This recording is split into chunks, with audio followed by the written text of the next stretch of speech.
يستضيف ملعب مدينة الأمير سلطان بعبد العزيز الرياضية قمة قوية بين الهلال والوداد ضمن مباريات الجولة الثالثة والأخيرة من مجموعات البطولة العربية 2023.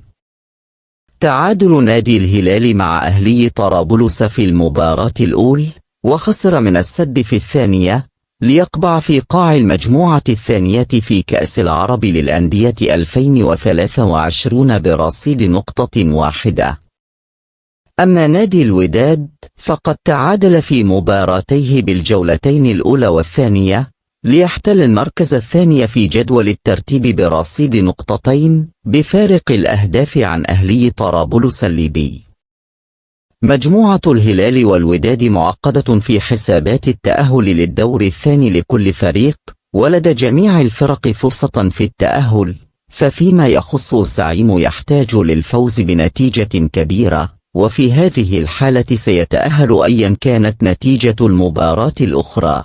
أما الوداد فقد يكفيها التعادل فقط في حال تعادل الأسد مع أهلي طرابلس. من المقرر أن يطلق الحكم صافرة بداية المباراة المنتظرة بين الفريقين يوم الأربعاء 2 غشت في تمام الساعة 4 عصرا بتوقيت السعودية، 2 ظهرا بتوقيت المغرب.